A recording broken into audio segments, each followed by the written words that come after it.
দর্শক, সেনাবাহিনীর প্রধানকে নিয়ে আবারও সামাজিক যোগাযোগ মাধ্যমে গুজব গুঞ্জন শুরু হয়েছে এবং সেই গুজব অপপ্রচার গুঞ্জন এমন মাত্রায় গিয়েছে যে সেনাবাহিনীকে বিজ্ঞপ্তি দিয়ে জানাতে হচ্ছে যে এই ব্যাপারগুলোতে গুজব ছড়ানো হচ্ছে, আমরা যেন সাধারণ মানুষ এই ব্যাপারগুলোতে সচেতন থাকি।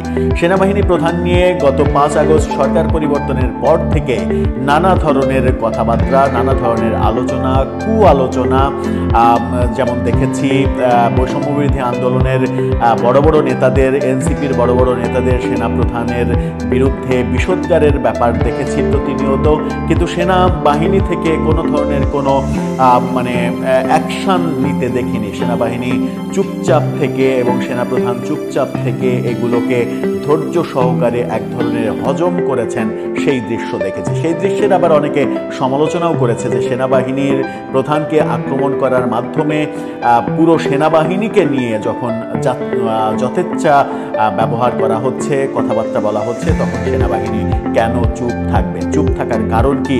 এই স্পেসিফিক কয়েকজন কথা বলছে, তাদের বিরুদ্ধে আদৌ ব্যবস্থা নেওয়ার মতো বাস্তবতা এখন নেই সেটা প্রমাণ করার জন্য, নাকি যে কেউ যে কোনো ধরনের অপপ্রচার কিংবা মিথ্যা অপবাদ দিলে তার বিরুদ্ধে সেনাবাহিনীর সোচ্চার হওয়া উচিত, যেমন এই মুহূর্তে সেনাবাহিনীর তরফ থেকে সোচ্চার হওয়ার ঘটনা দেখছি।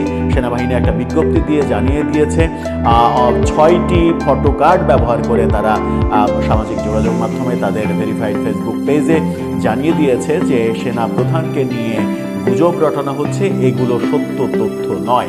কি তথ্য ছড়ানো হচ্ছে সেনাবাহিনীর প্রধানকে নিয়ে, সেগুলো একটু আলোচনা করে দেখার চেষ্টা করব এই ভিডিওতে। থাকবেন পলিটিক্স টিভির নিয়মিত আয়োজনে।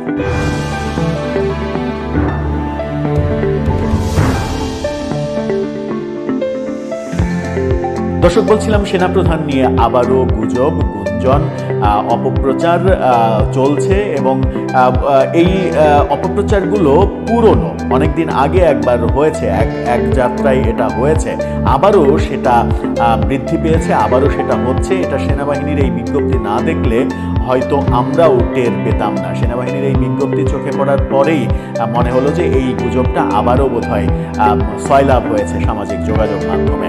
ব্যক্তিগতভাবে আমার ইদানিং সাম্প্রতিক সময়ে এগুলো চোখে পড়েনি, কিন্তু সেনাবাহিনীর চোখ এড়ায়নি। সেনাবাহিনী তাদের ফেসবুক পোস্টটা আপনারা দেখে নিতে পারেন। সেই পোস্টে তারা 6টি ছবি ব্যবহার করে ফেক, এগুলো যে ফেক সেগুলো ব্যবহার করে তারা যেটা লিখেছে সেটা হচ্ছে যে বিভ্রান্তিকর অপপ্রচার প্রসঙ্গে ইদানিং পরিলক্ষিত হচ্ছে সামাজিক যোগাযোগ মাধ্যমে বাংলাদেশ সেনাবাহিনী প্রধানকে জড়িয়ে নির্বাচন পরিচালনা সংক্রান্ত বিভিন্ন অপপ্রচার চালানো হচ্ছে। জনসাধারণকে মিথ্যা ও ভিত্তিহীন প্রচার থেকে সতর্ক থাকতে বিনীতভাবে অনুরোধ জানানো হচ্ছে। উল্লেখ্য, 19 জুন 2025 তারিখে একই ধরনের, যে কথা আমরা বলছিলাম যে একই ধরনের প্রচারণার বিরুদ্ধে সতর্কতামূলক বিজ্ঞপ্তি প্রচার করা হয়েছিল, সেখানে একটা লিঙ্কও দেওয়া হয়েছে। যাই হোক, যে ব্যাপারগুলোকে সেনাবাহিনীর তরফ থেকে, সেটাকে নিয়ে আবার গণমাধ্যমে নিউজও হয়েছে। গণমাধ্যমের শিরোনামটা দেখে নিতে পারেন। সেখানে বলা হচ্ছে যে সেনা প্রধানকে নিয়ে মিথ্যা প্রচারণা, সতর্ক থাকার আহ্বান, এই আহ্বান জানানো হচ্ছে। এবং সেনাবাহিনীর তরফ থেকে যে ব্যাপারগুলোকে ফেক বলা হচ্ছে, 6টি ছবি, সেই 6টি ছবি আপনারা ক্রমান্বয়ে দেখে নিতে পারেন। সেখানে মূলত 2টি বিষয় উঠে এসেছে। একটা বিষয় হচ্ছে যে নির্বাচন আয়োজনে সেনাপ্রধান জেনারেল ওয়াকারুজ্জামানের 6টি প্রস্তাব, এই 6টি প্রস্তাব নিয়ে এর আগেও প্রচারণা হয়েছিল, যেগুলোকে সেনাবাহিনী ফেক বলেছিল। আর একটা ব্যাপার হচ্ছে যে সারা বাংলাদেশে একই দিনে নির্বাচন না দিয়ে 8 দিনে 8 বিভাগের নির্বাচন দিতে হবে সেনাপ্রধান, এমন সিদ্ধান্ত সরকারকে জানিয়েছেন। এই দুটো নিয়েই মূলত এই 6টা ফটোকার্ড, সেই 6টা ফটোকার্ডে সেনাবাহিনী সরকারকে বেশ কিছু আলটিমেটাম দিয়েছে যে এই কথাগুলো মানতে হবে, 8টা বিভাগে আলাদা নির্বাচন করতে হবে, আওয়ামী লীগকে নির্বাচন করতে দিতে হবে, ইনক্লুসিভ নির্বাচন করতে হবে, এরকম অনেক ব্যাপার প্রচার প্রচারণা করা হচ্ছে, যেটা সেনাবাহিনী থেকে আবারও জুন মাসের পরে আবারও দ্বিতীয়বারের মতো স্পষ্ট করে দেয়া হলো যে এগুলো সত্য নয়। এই ধরনের কথা সেনাবাহিনীর পক্ষ থেকে সেনাপ্রধান সরকারকে জানাননি।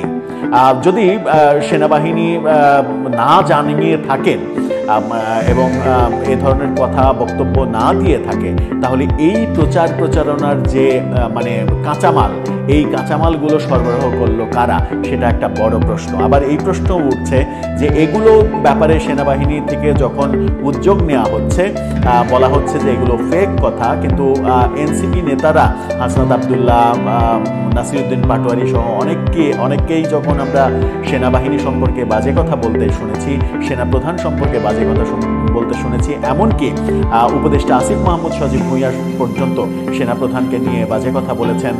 প্রফেসর ইউনূসকে তিনি নিয়োগ দিতে চাননি, বলেছেন বুকে পাথর বেঁধে এই ব্যাপারে রাজি হলাম, এই ধরনের মন্তব্য করেছেন। সেই সময় কিন্তু সেনা বাহিনীর পক্ষ থেকে এই ধরনের কোনো বিজ্ঞপ্তি দিয়ে বলতে দেখা যায়নি যে এই বক্তব্যগুলো ভুল, এই বক্তব্যগুলো ফেক। সেটা কি এনসিপি নেতারা করেছেন বলেই মানে সেনাবাহিনী চুপ থেকেছে, কিংবা সেনাপ্রধান চুপ থেকেছেন? সেই প্রশ্ন কিন্তু জনগণের মাঝে তৈরি হয়েছে। সেনাপ্রধান এবং সেনাবাহিনীকে একটা নিরপেক্ষ সম্মানজনক অবস্থান বজায় রাখার জন্য আমার মনে হয় যে সব বিষয়েই তাদের কনসার্ন থাকা উচিত সমভাবে। এটাতে যেমন দেখা গেল, অন্যান্য ক্ষেত্রেও সেটাই থাকা উচিত, যেন কোনো ধরনের কোনো অপপ্রচার কোনো ব্যক্তি কোনো গোষ্ঠী করতে না পারে, সেই ব্যক্তি কিংবা গোষ্ঠী যত ক্ষমতাসীনই হন না কেন। দর্শক, এ ব্যাপারে আপনার ভাবনা জানিয়ে লিখতে পারেন আমাদের কমেন্ট বক্সে।